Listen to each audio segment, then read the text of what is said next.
Gene Brown, Vice President of Marketing and Public Relations for American Suzuki. You know, Gene, in all of this world travel industry that we live in, and it goes so fast, Suzuki doesn't get noticed as much as it should have. It's you actually are the fastest growing Asian company in the United States. Yeah, actually, for each of the past 2 years, Suzuki has been the fastest growing manufacturer, Asian or non-Asian, in the American market. But recognizing that we are coming from a relatively small starting point, it is taking a little bit of time to get on everybody's radar for our cars. Although I think most people already know us for our motorcycles.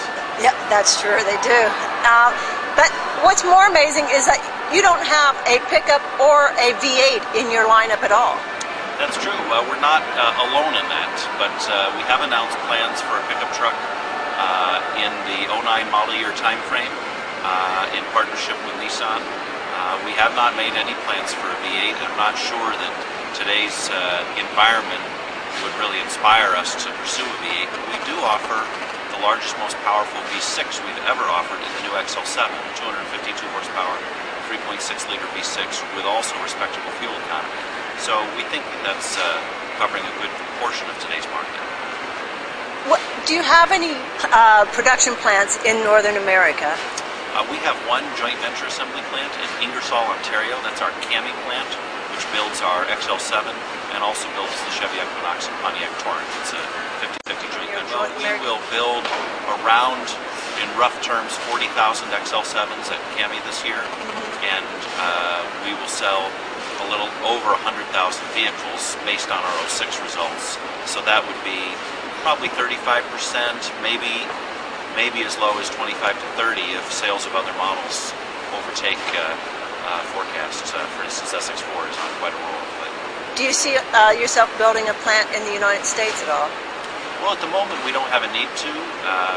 Suzuki is very strategic about adding capacity. We're in fact building the first new plant in 36 years that we've had in Japan, and that will go online in 2008. CAMI still has some open capacity, so we have room to build more vehicles there.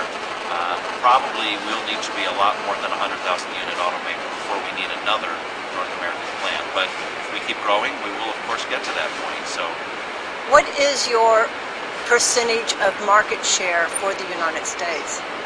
Well, we sold 100,000 units last year in a 16.5 million unit industry. So, a little quick math, what is that? It's less than 1%, but growing fast. And Suzuki has said that they want to be 1% of the market. How are you guys planning on getting there, and when do you plan on meeting that objective? Well, we have two key initiatives underway that are going to help us with that growth. The first is we're expanding our product line and investing in product for US. The XL7 is a great example of that. That's the first vehicle that we've ever designed and built exclusively for the United States. Now it's sold elsewhere in North America, but the United States is the focus for that product. We also mentioned a moment ago that we have a pickup truck coming, and we are bringing the next generation Swift to the US, and one or two other products we haven't talked about yet that will be expansions to our lineup, not just replacements for current product.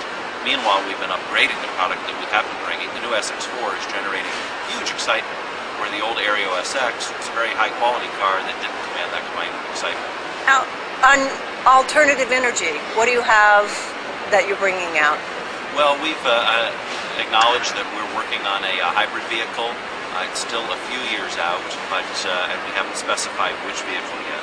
But we're looking at some hybrid alternatives, both internally and in some cases with partners.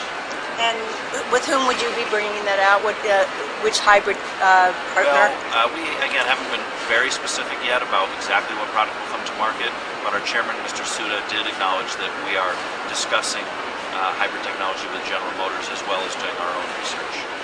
I noticed that a lot of your cars are not black and white and silver. Do you, and the one back of you actually is an orange, and next to you is a red. Yes. So, do you sell quite a few of those colors, or black, white, and gray still your mainstay? Well, you know, as an industry, we tend to run heavy into the white and silver, two most popular car colors historically, but on a funky little car like SX4, copper has definitely been hot, and XL7 is still a little early to say, but the crimson red what I ordered myself, as a matter of fact. Gene Brown, thank you very much. Thank you.